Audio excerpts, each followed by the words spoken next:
안녕하세요. 물 뿜는 하마입니다.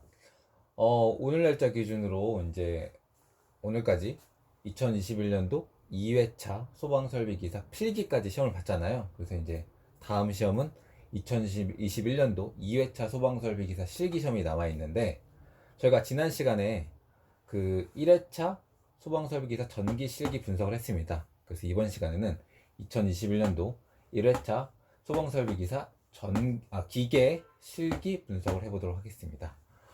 작년에 소방설비기사 기계 실기가 상당히 어려웠습니다. 그래서 합격률이 10% 이하가 나왔던, 즉 한 자릿수 합격률이 나왔던 적이 있었어요. 그래서 2021년도에는 문제가 좀 1회차, 2회차 때 좀 쉽지 않겠구나라고 생각을 했는데 역시나 어렵지 않았습니다. 그래서 저희가 분석을 했는데 난이도는 중하라고 저희가 일단 분석해 놨습니다. 어렵지 않았습니다.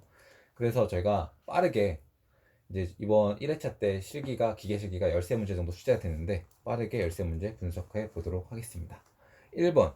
1번은 일단은 체크밸브 종류 및 특징이 나왔는데 그동안 그 체크밸브 관련해서는 그 스몰 앤 스케일 체크밸브가 많이 나왔습니다. 근데 갑자기 스윙형과 리프트형이 나왔어요. 그래서 이 특징은 리프트형은 뭔가 리프트가 든다는 뜻이잖아요. 그래서 마찰 손실이 크다. 그리고 스윙형은 적다. 이 특징을 알아야 되는데 저 질문입니다. 네. 그 스몰 스케일 체크밸브 네. 특징에 대한 문제가 많이 나왔었잖아요. 네. 그 특징이 어떻게 됩니까? 본인이 한번 말씀해 보세요. 수ገብ작용을 방지하고 네. 그다음에 역류를 방지하는. 체크 밸브는 일단 기본적으로 역류를 방지하는 거고요. 네. 그럼 스윙형과 리프트형은 수격 현상을 방지 못 하겠네요. 그죠? 그런 문제 안 나오겠죠? 일단은 스몰 앤 스키 체크 밸브 많이 나왔는데 그건 이제 수격 관련해서 많이 나왔던 거고 이번에는 스윙형과 리프트형이 나왔습니다. 그래서 리프트형은 마찰 손실이 크다. 이거는 적다. 그래서 저희가 파란색으로 해놓은 거는 시험에 좀 생소하게 출제됐다. 그 처음이거나 아니면은 그동안 안 나오다 갑자기 나왔다. 이렇게 이해하시면 될 것 같아요. 그리고 나머지 2, 3, 5, 6, 7, 8, 9, 12, 13. 그러니까 네 문제를 제외하고는 다 기출해서 출제됐다고 말씀드리고 싶습니다.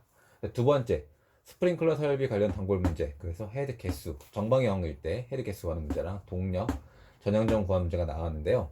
정말 쉽게 나왔기 때문에 다 풀 수 있었습니다. 세 번째, 소방용 합성 수지 배관 설치 가능 장소. 이것도 세 가지 경우가 있는데 이것도 저희가 저희 요약 노트 보시면은 천지다라고 해가지고 제가 이제 외우라고 하는 방법이 있었는데 빠르게 읊어드리면은 첫 번째, 천장과 반자를 불연제로 또는 준불연제로 설치하고 그 내부에 습식으로 배관을 설치하는 경우. 이게 첫 번째고요. 두 번째, 배관을 지하에 매설하는 경우.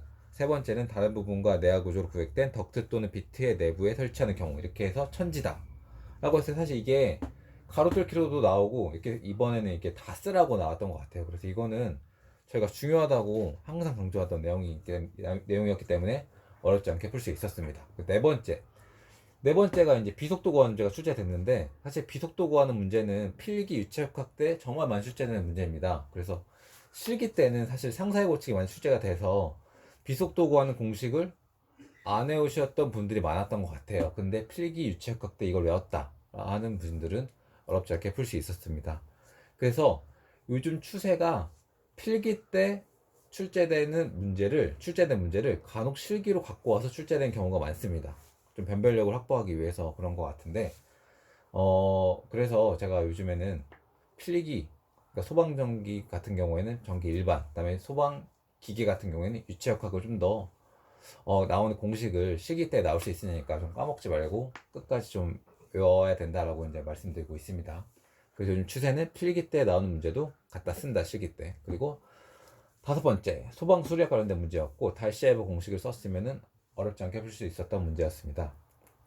간단하게 문제 설명드리면은 배관에 물이 흐르고 이렇게 위아래로 분기가 되고 다시 합쳐지는 경우에 달시애브 공식을 적용해서 문제 푸는 문제였는데 마찰 계수가 주어졌습니다. 그래서 마찰 계수가 똑같기 때문에 위쪽과 아래쪽에 마찰 손실 수두가 같다. 그 가정 하나랑 그 다음에 위아래 흐르는 유랑을 더했을 때, 그 다음에 합쳐졌을 때 유랑이 같다. 그래서 이 가정을 가지고 문제를 푸는 문제였습니다. 마찰 계수가 주어졌기 때문에 달시애브 공식을 적용해서 풀면 어렵지 않게 풀 수 있었습니다. 여섯 번째 단군 문제였습니다. 유류탱크 포소화 설비, 포소화 약제 및 펌프 동력 구하기. 이거는 어렵지 않게 풀 수 있었죠. 그 다음에 7번도 마찬가지예요. 분말 소화 설비 약제량 및 분사해드 개수 구하기. 이것도 누구나 풀 수 있는 문제, 주는 문제였습니다. 그 다음에 8번, 9번이 용어정의 관련된 문제였는데, 제가 항상 요즘 말씀드리지만 소방설비 용어정의 문제가 상당히 많이 출제됩니다. 그래서 전역방출 방식 용어정의, 그 다음에는 국소방출 방식 용어정의가 나올 수 있겠죠. 그 다음에 9번 반응시간 지수 RTI 용어정의가 나왔는데, 이거는 제가 빠르게 설명드리면은, 반응시간 지수란 기름의 온도 뭐요? 기류의 온도, 속도 속도 및 작동 시간에 대하여 스프링클러 헤드의 반응을 예상한 지수다. 이게 이제 반응시간 지수의 용어정의입니다. 그 다음에 10번 소방 대상물별 완강기 개수. 이게 거의 뭐 제가 본 적이 없는 것 같은데, 물론 이거는 뭐 필기 때도 뭐 저희가 외우면 좋겠다라고 이제 얘기한 적이 많은데, 이게 10번 이게 실기 때 이렇게 그 소방 대상물별 그 피난기구 그 개수 산정한 기준이 있는데, 그 기준을 적용해서 개수를 구하는 문제는 오랜만에 나온 것 같습니다. 이전에 나온 적 있었나요? 거의 없었던 것 같죠. 그래서 이거는 약간 신유형이다, 새로 나왔다라고 이제 말씀드리고 싶고요. 그 다음에 11번 같은 경우에도 저 처음 보는 유형의 문제였는데, 재현설비 설계 관련된 문제였는데, 이것도 저희 풍량과 해당 풍량과 그다음에 그 덕트에 대해서 측정을 이제 연관을 시켜서 풀 수 있는 문제였는데, 이것도 그냥 원형 그 배관에 흐르는 그 유속과 그 다음에 위량과 이거랑 거의 비슷한 유형으로 푸시면 어렵지 않게 풀 수 있었습니다. 근데 이게 처음 나왔기 때문에 좀 어렵게 느끼셨을 부분이 있을 것 같아요. 그래서 이게 나중에 제가 11번 같은 경우에는 저희가 그 유형을 가져와서 한번 저희가 풀이 방법 설명해 드리도록 하겠습니다. 그 다음에 12번 같은 경우에는 그 유효 흡입 수도와 그 다음에 필요 흡입 수도가 나왔는데, 저희가 사실 그 공동현상 방지하기 위해서 MPSHA는 R보다 1.3배 이상 크게 해야 된다, 뭐 이거만 알시면은, 그러니까 필요 흡입 수도에 1.3 곱하면은 유효 흡입 수도, 뭐 이것만 알면은 뭐 어렵지 않게 풀 수 있지 않았나 라는 생각이 듭니다. 그리고 13번 소화배관 구간별 마찰 손실 및 압력 범위. 이거는 뭐 단골 문제죠. 배관에 물이 흐를 때 이제 뭐 길이가 길거나 그다음에 뭐 마찰 개수나 이렇게 해서 뭐 관련된 공식을 써서 마찰 손실 및 압력 구하기. 이거는 어렵지 않죠.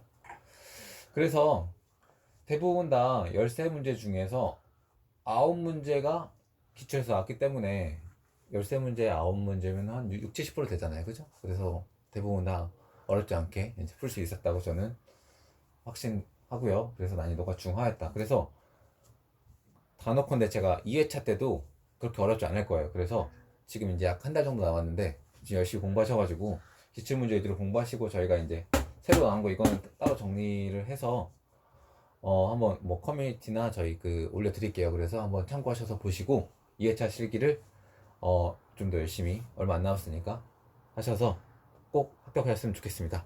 감사합니다.